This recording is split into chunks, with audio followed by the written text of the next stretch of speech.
Hey everybody, it's Monday. It's April the 6th. This is, I don't even know what day I'm on now.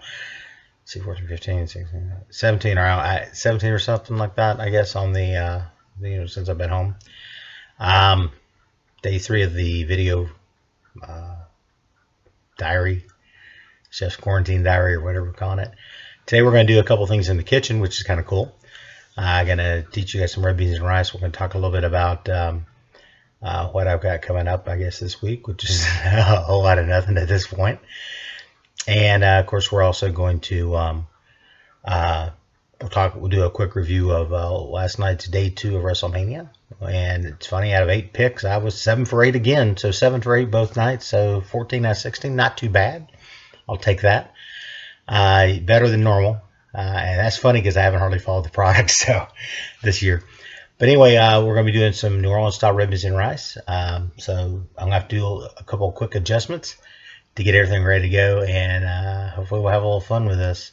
So thanks for being here again. Hopefully I'll tell you beforehand, but if I don't, make sure you do like, subscribe. Please comment, the little bell, ring the bell so you get notified when we do things. So this is just kind of my version. A version of red beans and rice, because I think I've got a couple versions. But anyway, let's have fun with this. Oh, and today, representing, of course, the 504, my New Orleans Saints shirt. Gotta love that, because, that's always a good thing. So red beans and rice, there is definitely some prep work involved ahead of time. And we're going to start with our sausage. Now, some people use andouille, which would be very traditional. Here in Alabama, I'm going to use Conecuh. I got the spicy hot just because that's the one I personally prefer. I always start with my sausage first because what I want to do at the very beginning is I want to try to render the fat out of it. Now, what is rendering the fat? Rendering the fat is a cooking process by which you slowly cook out the fat. You're going to sit there and use that fat as well as, again, the sausage itself, and you're going to sit there and you're going to help cook some of that in that fat. So again, now, what size are we going to use? How are we going to do this? There's a couple different ways to do this, none of which is incorrect. All right, some people will sit there. They'll keep it about this size. And some people will actually sit there and from this point, they'll brown it. They'll just keep it like this. Some people will just do it, again, like normal. Just straight cuts of the rounds.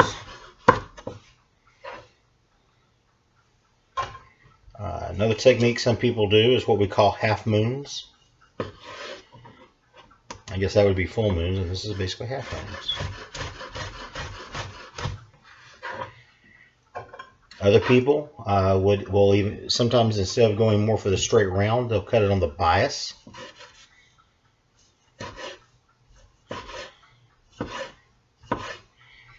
So you kind of get a size like this. Again, none of these are wrong. All are technically correct.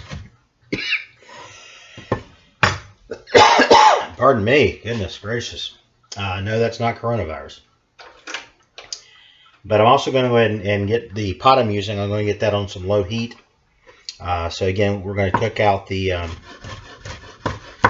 fat. We're going to use that fat in the cooking process. I'm also going to throw just a little bit of olive oil on the bottom here. You can use veg oil, you can use butter, you can use whatever.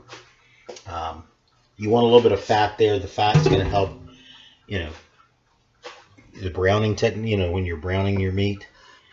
In this particular instance,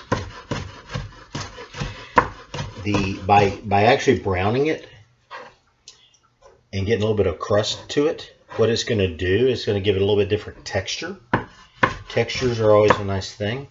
If I were doing this, maybe not during this time right now because I don't have access to any of it, I personally like using tasso ham in addition to my Conecuh. Tasso ham is basically a Cajun smoked ham. It is a wonderful flavor additive. It is my favorite flavor additive for stuff like red beans and rice and a few other things like that. I love tasso. Tasso I don't know where you can get it. I think if you're in the Gadsden area, I think our friends over at Cape Side probably have some or have access to some. If they don't, they can probably get it relatively easy because they do carry a lot of Louisiana type products. If you're down on the Alabama Gulf Coast, of course, any Rouse's restaurant will have this. If you're in New Orleans, of course, Rouse's and several other will have it. So just good stuff. I love cooking with it. It's, again, one of my favorite ingredients. Next, we're going to go with the onions. Now, in a lot of Louisiana cooking, doesn't matter if you're talking Cajun or Creole, but even anywhere in the Gulf Coast region, you know, the basics for cooking involves what we call the Trinity. And the Trinity is onions, bell pepper, and celery. It is very, it's akin to what in the cooking profession we call mirepoix, which is traditionally your celery, your onion, and carrot. So again, instead of using carrot, we're using bell pepper. But it's very common in a lot of Gulf Coast cuisines. So what I'm doing now is I'm getting ready to dice my onion.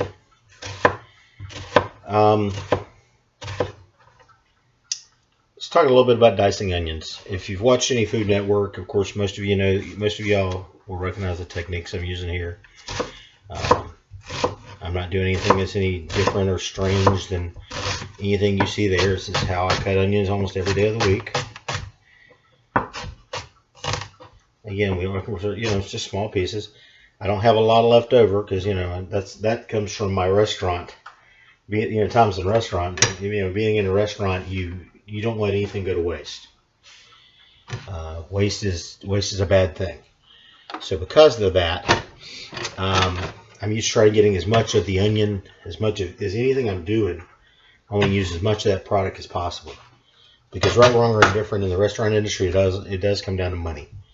All right, so let's talk about knives real quick. The type of knife you use, there's an old saying about you want to have the right knife for the right job. Your basic chef knife, I think, is arguably one of the most important things you can have in a kitchen. It's important because it's the tool I use. I use one knife more than I do anything else on a daily basis in a restaurant. And even if I were just a home cook, I'm not going to use 517 different knives. My knife roll at work, I have a couple of specialty knives, but for the most part, I use this Big Daddy. Now, is this necessarily, this is a 10-incher, is this necessarily the best knife to use at home? Don't know, probably not. But here's a basic chef knife. How I hold the knife, just for those, just so you see, is my thumb. Most all the holding is done like right in there. And this all curls around. Just so you see, I'm holding the knife. My other hand, my left hand, people go, "Oh, I don't know how you don't cut your hand off."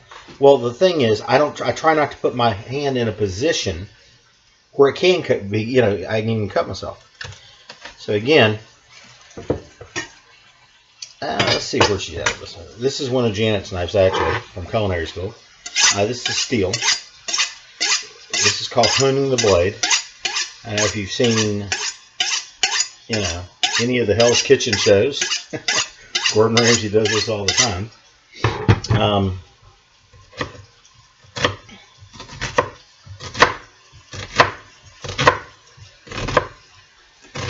Notice again where the knife is, my fingers aren't there. So again, I'm going to do my other hand like this. And nothing against her knife again, man. Let me.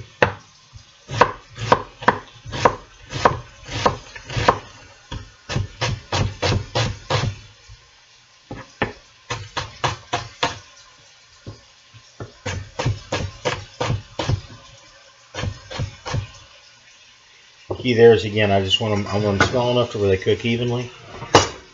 That's important in the cooking process because what happens if you've overcooked one thing and the other thing's still raw?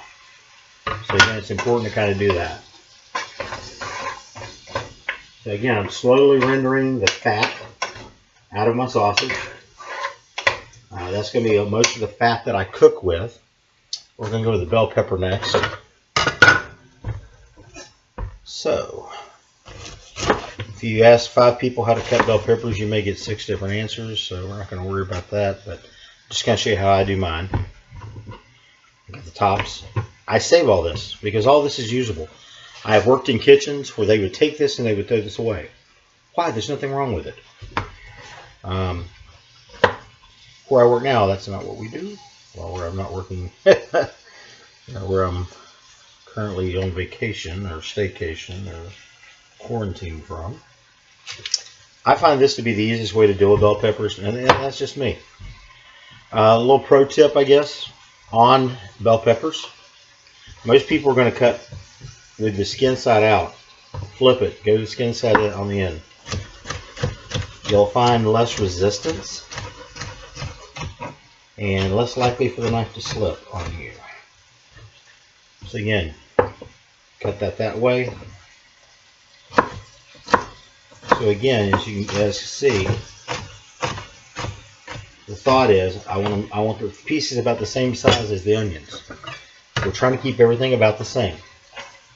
Again, we do that so we have that even cooking. Now, it's not to say you can't cut this way with a very, very sharp knife, but again, that's not how you want to do it. So again, all I'm doing here is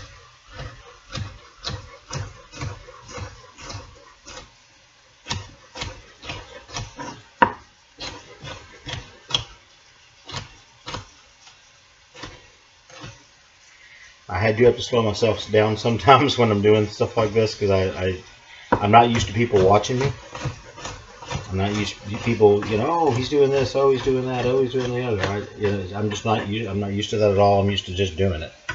So sometimes you'll notice I'll end up slowing myself down a little bit. It's not a race. It's not about being, it's about doing it correctly. So again, I'm taking the bottom of the pepper. Same concept again, where I take that and I'm just breaking it down in smaller dice.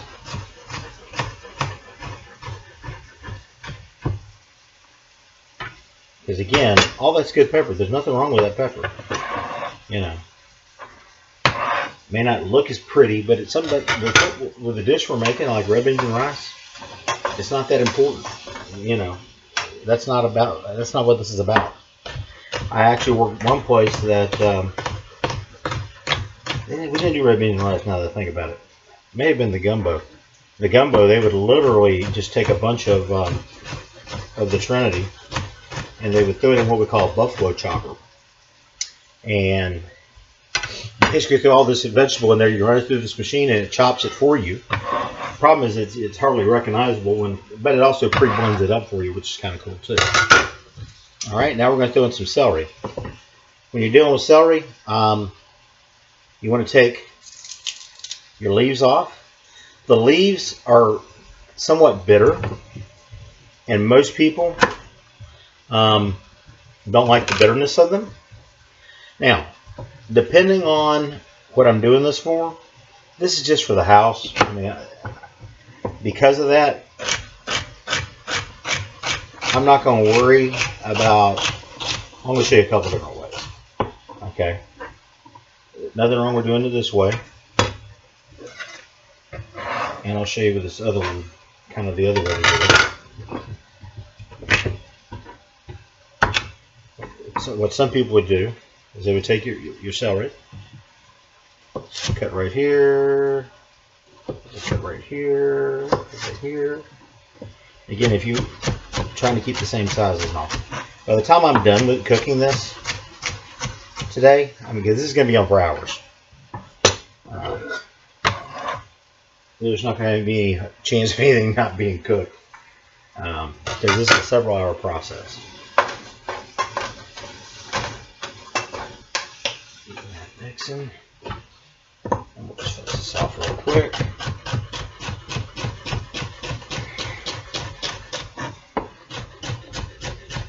You know, I never wanted to be a Food Network star or any of that stuff, and I understand why. You know, why that's not my gig. But anyway, next thing we're going to do is throw a little bit of garlic. So this is fresh garlic. As you can see, the peel's still on it. What I'm going to do is, after I wipe my knife off, even though... So what I'm going to do here is I'm going to place this flat. All I'm going to do is just pop it down.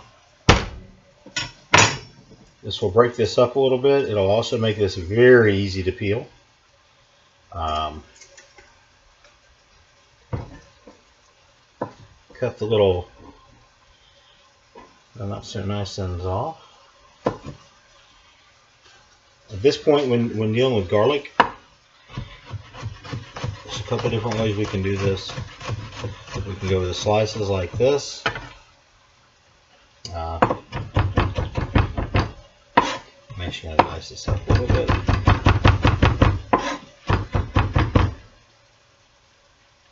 Notice when I'm cutting like this, notice what I'm doing here. I've got this here. This is for stability.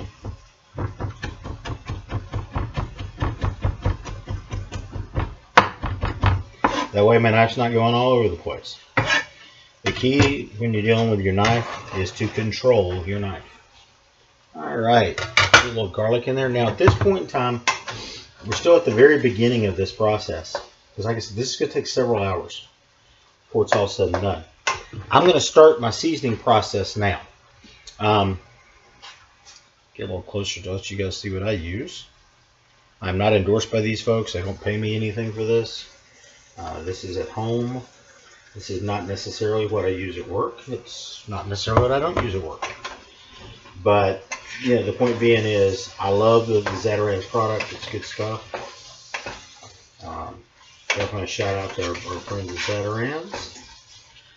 I'm also, at this point, I'm going to go ahead and throw in my bay leaf. For this, I'm going to do, it's about 1.5 leaves. And you know, I just threw that one down. Yeah, that was just smart. Gee whiz. Let's see if I can get a small one. Just a little smaller piece. Worst comes to worst, you can take your bay leaf. And there you go. I'm going to let this part of it cook for a while. Again, I'm trying to get the fat out. I'm trying to get some of these flavors to start melding together, start marrying, if you will. A lot of cooking like this, especially what you call your one pot cooking, the longer it sits, the better it gets. And there's not an exception to this. This is very much how that works. The longer it sets, the better it gets. As for the beans I'm using today, I'm actually using a blend. Now this is not normal. Normally I just use regular red beans. But based on, again, the fact that kind of using what we have here at the house, you know, trying not to go to the store, using 2 different kinds of beans today. The smaller one here, the redder bean, that's a red bean. This is more of a pinto, kidney bean. I mean, not a pinto, but a kidney bean. So I'm using a blend. I let these soak over last night. I drained them this morning. Alright, so I'm going to put my beans in.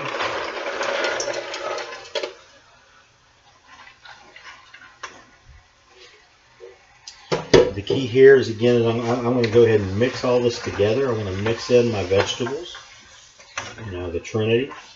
By adding in Louisiana, they say when you add garlic to the Trinity, it becomes the Pope. So I got the Trinity, my Trinity going. My sausage is in here. My beans are in here now. All right. Get that kind of working together. What I'm going to do at this point is I'm going to turn my heat up just a little bit. Instead of using water, now you can use water and it's okay. It's not a problem. I use chicken broth or chicken stock, depending on which I have available.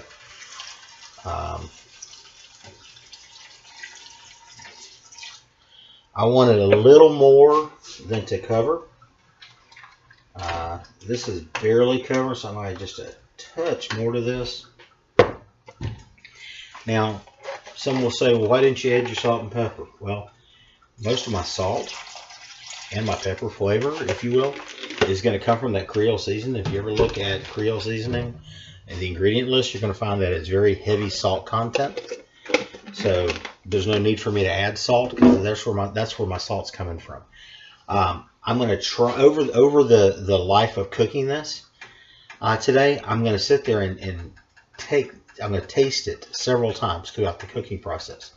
I'm also going to, throughout the cooking process, add more seasoning. Again, this will be the main one I use, but I will also, during the cooking process, throw a little of this in.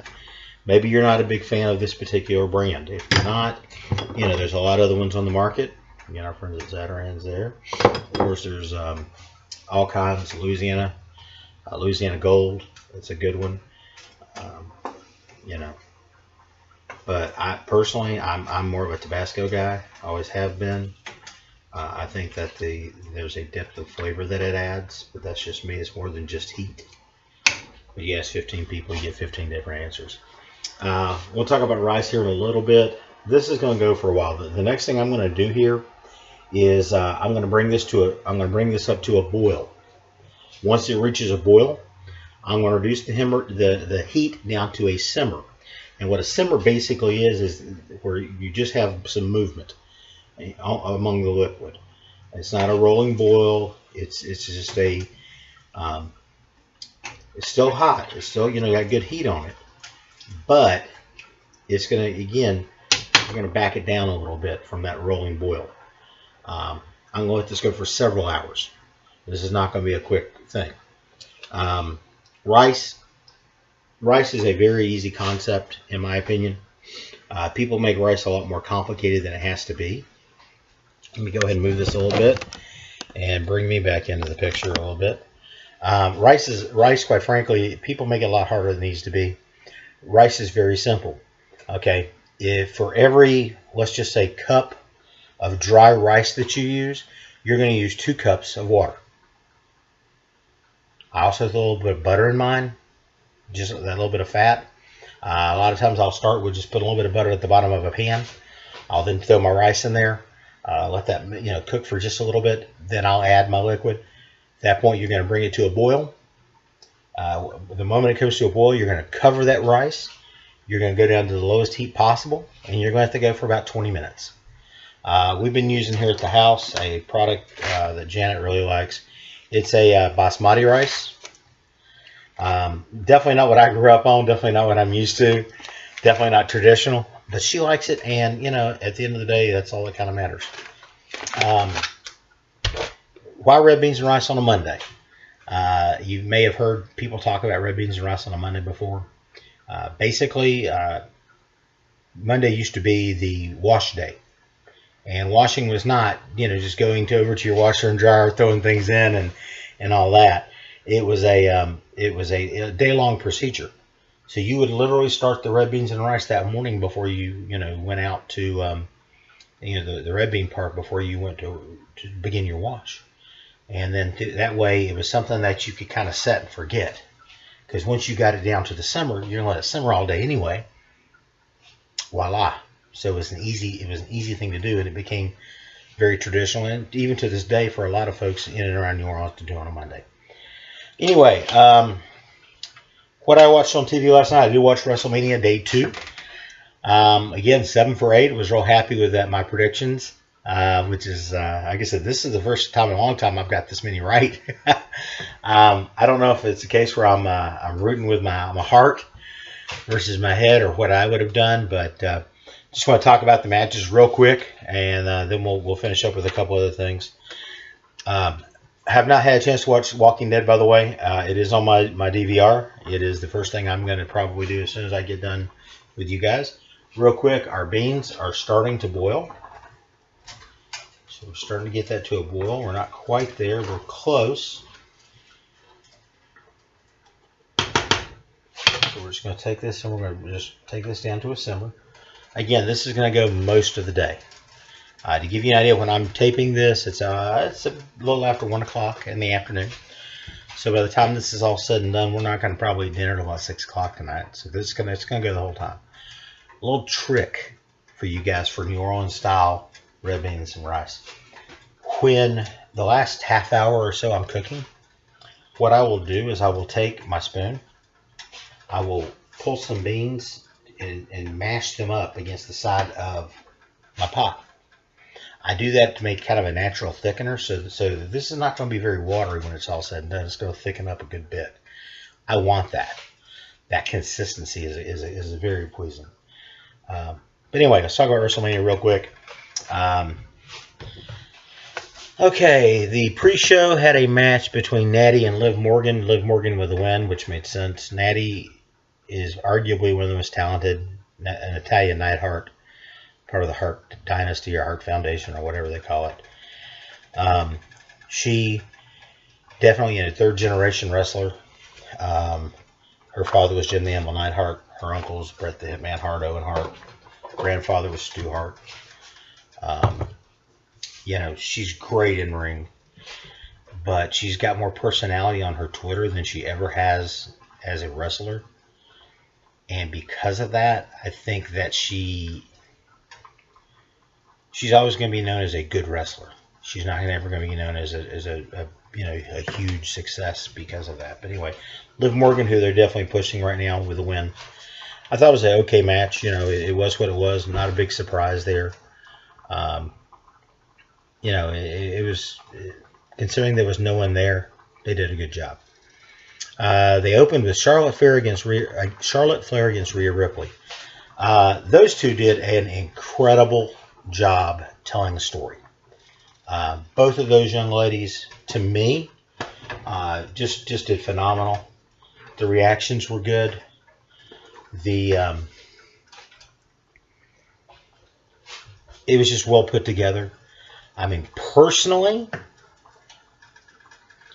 I didn't like the finish because I think that having Rhea Ripley lose right now doesn't make a whole lot of sense. But hey, whatever, it's their program. But again, I think this was arguably if this was not the best match of the night, it was number 2. We'll talk a little bit more about that later. The next match was Aleister Black against Bobby Lashley. It was what it was. It was okay. I mean, it was very predictable. Their whole little clash with each other never really made a whole lot of sense to me personally. But whatever, it kind of, again, it is what it is. Next was Ziggler against Otis. Dolph Ziggler against Otis. I got to tell you, this was a fun match. And it was a very fun match. It was a very predictable match. But you know what? That's okay. Sometimes it's okay for things to work out just like it ought to. And that did. And I thought it was just really a good, fun match. And you need some of that. You need to take away from, yes, it's a competition and all that. But these guys had something to fight over. These guys had something to fight for. So because of that, I thought it was really well done. It was a lot of fun. I enjoyed it thoroughly. The next match was the Edge against Orton, last man standing. If the Charlotte Flair Rhea Ripley match was not the match of the night, then this was. These guys tore the house down. They showed that you did not need an audience. They showed that they are professionals, that they've been doing this for a while. Everything looked good. I mean, am I saying every move was perfect? No. But you'd be hard-pressed by me to show me where it was bad. I thought they did an incredible job. And again, it was a match that really did not need a crowd there. Yeah, because again, they literally went all over the building. So because they went all over the building, you could go places where there was no crowd. It didn't matter. I'm going to add a little of our Tabasco real quick. Now, I may add more of this throughout the process. I may not. I may not add any more on that until I'm eating it. Just kind of depends. That's why I taste it throughout, so I know where the is it too salty? Is it too this? Is it too that?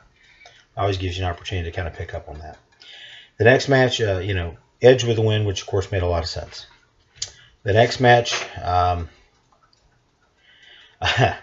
was Rob Gronkowski of the New England Patriots ended up winning the 24/7 belt from his friend Mojo Rawley, and you had to have seen it. It was kind of a car wreck. It was a car wreck. Not the only way to say that. Then you had the Street Profits and against Austin Theory and Angel Garza. This match did nothing for me. The hype coming up to this did nothing for me. I know that Austin Theory was a replacement for, I want to say, Andrade, maybe. It was a who cares match. Street Profits retained. You knew they would. Next was a very, very tough match. Sasha Banks against Lacey Evans against Tamina against... gosh, I can't even read my own handwriting. That's terrible. Naomi and against Bayley for the women's SmackDown Women's Championship. To me, that was their opportunity to kind of really launch the Bayley-Sasha feud that everyone seems to think is coming. They teased it some, but that's about all they did. I think that... I'm not saying that was the day that they should have done it, but to me, they should have got a little stronger interaction there. The match itself was, there were some very predictable moments of it. There were some things that, and again, it kind of was what it was. John Cena against Bray Wyatt in the Firefly Funhouse match. Still can't say that 5 times fast. This was a weird match. There were things about it I really, really liked. There's things about it that I rolled my eyes at. There were things about it I shook my head. If you like traditional old school wrestling, you probably hated this match. If you only like the new stuff, then you probably, somewhere in between, maybe. There are things I really liked about it. There's some things I thought were like, okay, haha. I don't know. I really don't know how to describe what it was. It was similar to the Undertaker Boneyard thing. It was different. Lastly, it was Brock Lesnar against Drew McIntyre for the Universal Championship. This was almost a repeat of the Goldberg-Strowman match, except for it was F5, F5, F5, Claymore, Claymore, Claymore, and a new world champion, Drew McIntyre.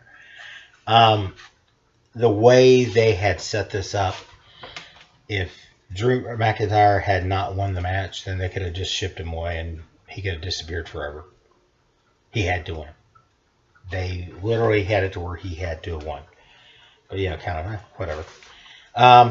Things I'm watching tonight real quick. I'm in a weird position because normally one of the things I look forward to each year is the Monday Night Raw after WrestleMania. I have zero interest in it. I don't really care. Because what makes it is it's not what they do as much as it is the fans' reactions. Because it's always a good show. You're not going to have the fan reactions. It's already taped. I just don't know how I feel about it. I don't know if it's, oh, great, wonderful. I don't know. I just don't see where it's going to be as impactful, I guess. Anyway, a little later tonight, hopefully, around the time I eat dinner tonight, I'm going to hope to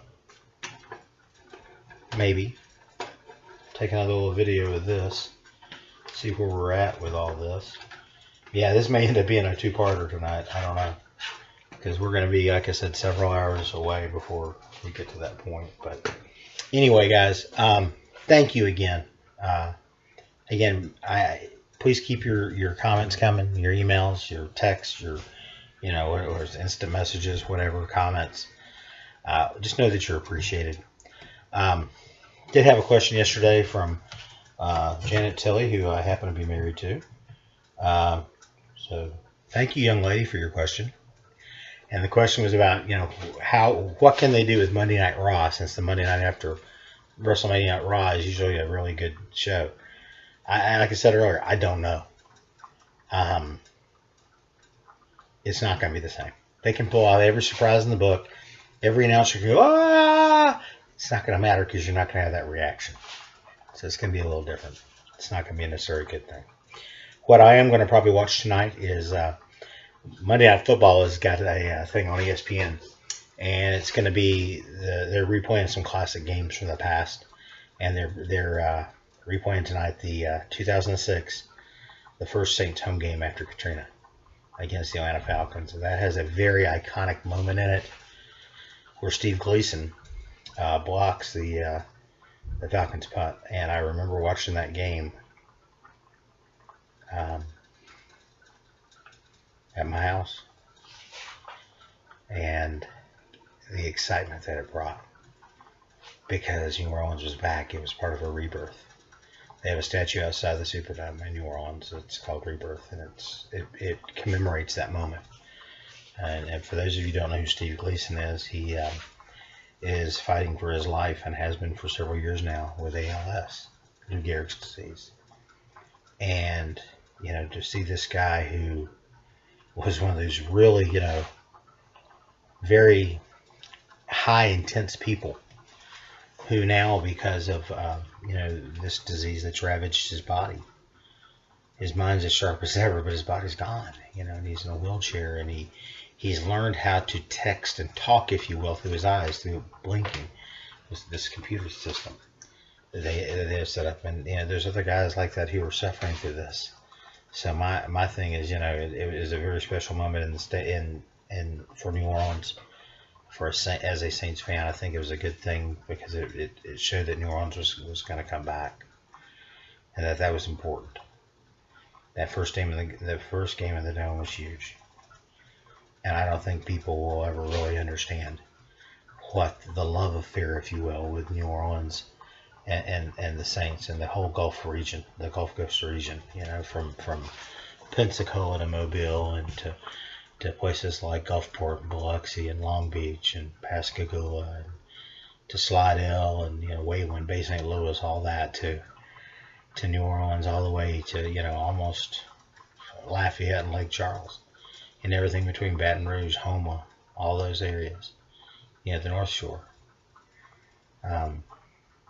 There's a love affair with the Saints and that region. And that was just a very special moment. So I'm definitely going to be watching that tonight, because that's important to me. It was a great moment. Maybe I'll DVR it. But anyway, guys, thanks again. Again, like, comment, subscribe, ring the bell for notifications. I look forward to seeing you guys maybe again later tonight, maybe tomorrow. Who knows? We're winging this thing because, you know, again, here it is, again, April the 6th, and we know minimum we're at least another 3.5 weeks before knowing, you know, what's next. So again, thank y'all again. See you soon.